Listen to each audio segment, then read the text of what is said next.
Hey guys, today we're going to learn how to graph and identify transformations of exponential functions. And the general form for an exponential function is y equals a times b to the x minus h plus k. Just remember, every time you see an x in the exponent, that's an exponential function. So we're going to use Desmos to complete these questions. And I've already kind of done it ahead of time. So we're going to skip this one. We're going to do our whole numbers first. So y equals 2 to the x is going to be our parent function for this one. That's that red line. If I compare it to this one, y equals 2.5 to the x, we notice that they're both increasing, but the blue line is going up much faster. So it's increasing, the values are increasing. So what changes when the b is greater than 1? The values are increasing more.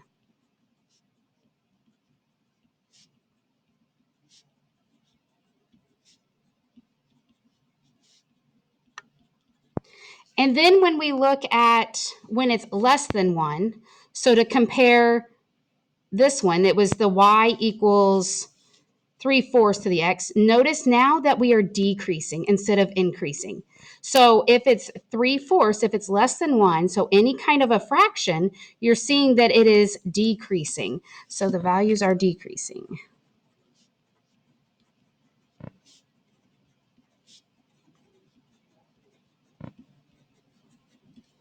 All right, on number 2, we're talking about different functions now, so I'm going to clear it out of Desmos. And I'm going to start first with my whole numbers. Y equals 1 parenthesis 2 to the x. And then I'm going to compare it to this one, which is y equals 2 times 2 to the x. So what changed in between this black one and the red one? They're both increasing at the same rate, but it's just moving up, right? So if I do a 5, y equals 5 times 2 to the, what did I just do? Equals 5 times 2 to the x. Notice that it moved up even further up the graph. So what changes on the graph when a is greater than 1? The a value becomes more, the a value makes it more steep.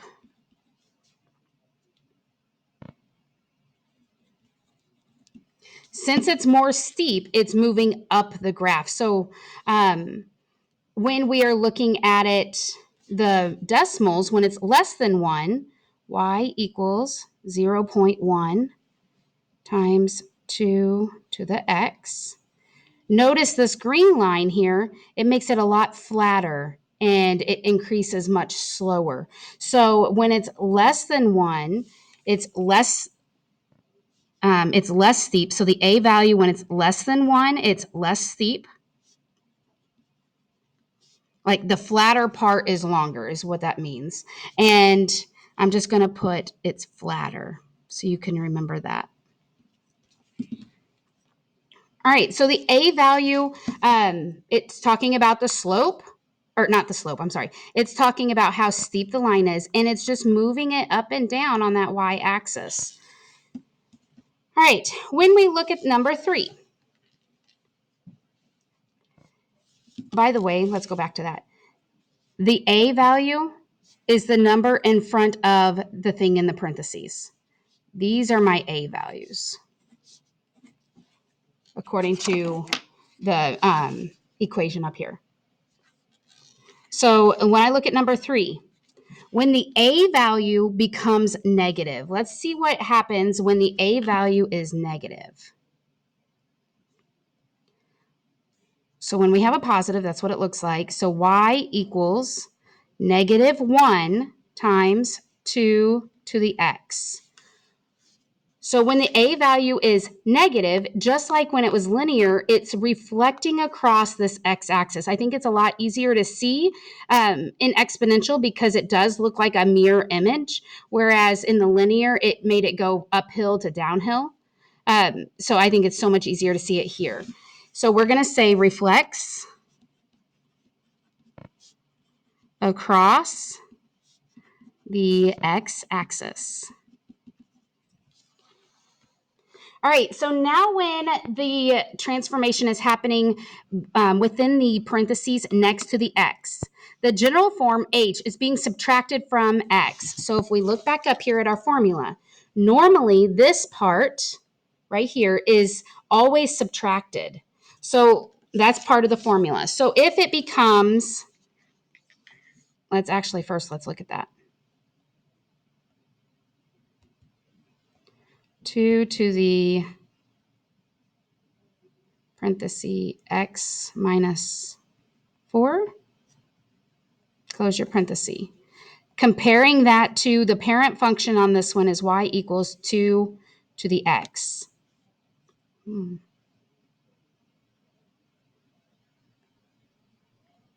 right, going from the red to the black. Notice what has happened. It's still the same slope, but it's moved this direction. 1, 2, 3, 4 units. It's moved to the right 4 units. So now let's compare it to if we have y equals 2 to the x plus 4. Close that parenthesis. I don't know why it keeps giving us the same colors. All right, so this time, looking at this point, this time it moves to the left 4 units. So I know that seems like it's opposite. When it's the plus, it's moving to the left, and when it's the minus, it's moving to the right. That's because the h always moves the opposite direction than what you are thinking because of this minus sign being in the formula. So looking at this one, you are going to write it's shifting right 4. Whereas this one makes you shift left 4. Now remember, that H part is always opposite. All right, the last part is the last thing that we're going to try to figure out is we're still comparing it to the parent function, which was y equals 2 to the x for this one. When we 2y equals 2 to the x plus 3. Notice what just happened. When you look at it, it's actually moving up the y-axis. So the k is the number out back. So this is my k value. So that kind of makes sense because it's moving up 3. Did it change the overall distance? Like, did it change our point values? Like how spread apart they are, and it doesn't. So that's why it's talking about that plus 3 at the end. How does the value of k affect the graph? It's moving, it shifts up 3. Whereas if we subtract that, notice how it shifted it down 3. So that's why this one is shift down 3. It's going to make it so much easier when you use your orange piece of paper on the next page. Your A value. When I'm looking at my orange paper, my A value is talking about steepness and reflection. That's what we already labeled it yesterday as, and we're still going to use these A values, this information for our A values. So on the A, I just want you to write steepness and reflection. My H value, the one in the middle, remember it's going the opposite, but it moves the graph right and left. And then the K, the number out back, that moves the graph up and down. So you can see that on your orange piece of paper. So with exponential, parent functions are different every single time depending upon what the base changes to. So the base, remember, base is the big type number that is next to the x. So my parent function for this one would be g of x is equal to 3 to the x, because nothing else happens. There's no other transformation. This x plus 2 is a transformation on the parent graph. So in this case, the parent graph is being changed by this plus 2. Now you can type that in Desmos, or we can use the orange piece of paper. I recommend the orange piece of paper because I think it's a lot easier to see it. The plus 2 is the h. It's the thing that is connected to the x. So if I look at my h, when it is x plus h, x plus 2, it's telling us it's shifting left. So that really means that h was negative, but we're just going to say shift left 2. All right, example number 2. We first need to state the parent function. Remember, I said that the parent function changes every single time depending upon what the base is. So the base is f of x is equal to this value directly next to the x is my base. So 3/5 x. Now, what is occurring to the parent function, it's being multiplied by a negative 2. If you remember from this part right here, the thing that's multiplied is the a. So if we look at the a part of our orange paper, it said it was a negative. So we got to follow the negative side. It's a reflection across the x-axis. So we need to write that. Reflection across the x-axis.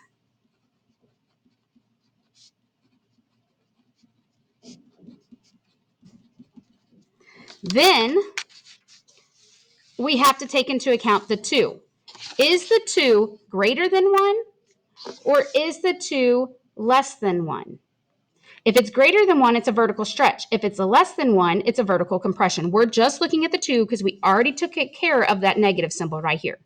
So the 2 is greater than 1. It's a vertical stretch, but you must put by a factor of whatever that number is. Since it's 2, you're going to say it's a vertical stretch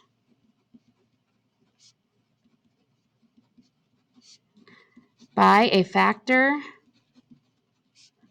of 2. So example number 3. Which equation represents a vertical stretch by a factor of 2 in a translation up 5 units of, here's your parent function, f of x equals 2 to the x. So we have a couple things going on here. First of all, it says it's a vertical stretch by a factor of 2. So is that changing the a, h, or k? So if you look at your orange paper, vertical stretch is here. It's talking about the a value. So I know the number in front of the base has to be a 2. So a is 2. If it's a translation of up 5 units, translation of up, so we're talking about like translation is the same thing as saying shift or slide. So shift up is a plus k. It's at the end. So we are looking at first something with a plus 5 at the end, tagged on. So if I look at just my A's, I could have eliminated D because it's got a 5 in front. And then the translation of up 5 units, that's talking about out back, not with the X. So C is the only one, because this one's a negative 5. That one tells you to shift down 5 units. This one actually tells you to shift right 5 units. Okay. Example number 4. Describe the effects on the parent function. This time the parent function is f of x equals 3 to the x when it's transformed to this equation. So all we're doing is telling what is actually changing. This thing back here is my k value.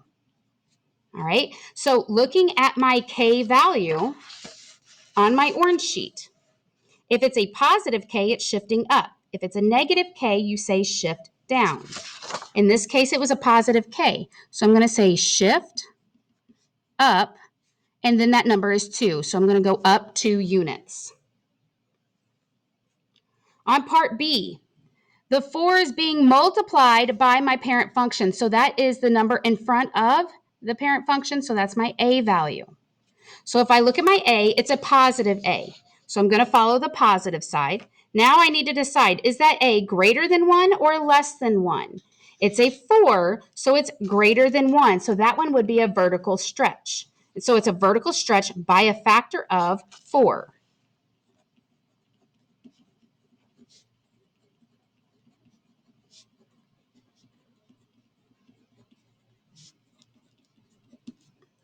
All right, on C. The thing that's changing is the negative sign in front. And remember, that negative sign is happening in front, so that's the A. So if I look at the A, it's a negative. So negative is a reflection across the x-axis. That's the only transformation that's happening, is a reflection across x-axis. Because it is a 1 in front. It's an understood 1 right here. So we don't have to write anything else. Last one is k of x. And the 4 is attached to the x. So that means you're talking about the h value. That's my h value. So when it's x plus 4, it's this one down here that says x plus h. You're talking about it shifting left. And it also even says that the h is going to be negative because it's opposite of what that sign is. So we know that it's going to shift left 4 units. Now I think it's a lot easier for me to look at the equations to be able to tell what's going on because of my orange sheet. I find it a lot more difficult down here on example 5 to look at the graph and try to figure it out. All right, so looking at number 5, I'm going to highlight that parent function so we can see it all the time. And that parent function is right here. It's letter F. And I'm just, to be able to talk about it, we're going to talk about G first, function G.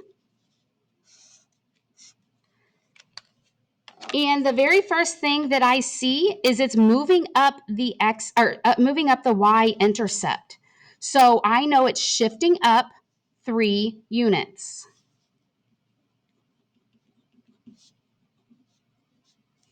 Now, the reason I know it's shifting up, because it could have been something else, but if you look at, it's going up 1 and over 2, it's the same distance. So the distance in between my points is still the same. So I know it's not changing the steepness of it. It's just moving up. Since it's moving up, that's the k part at the end. So I'm going to say g of x is equal to f of x, whatever that thing is, plus 3, because that's going at the end. All right, so now let's look at the h.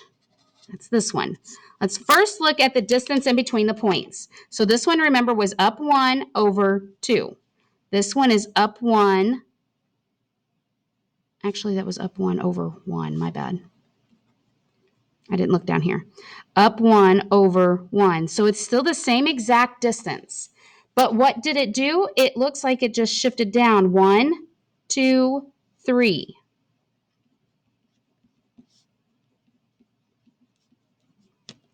So my rule is going to be h of x is equal to f of x.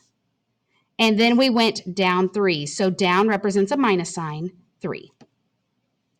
That's all we had to do, because remember, the slope didn't change on that. That only thing that changed was where it was crossing on that y-axis. I hope this helps you out for today. Remember that the I can statement was being able to graph and identify transformations of exponential functions.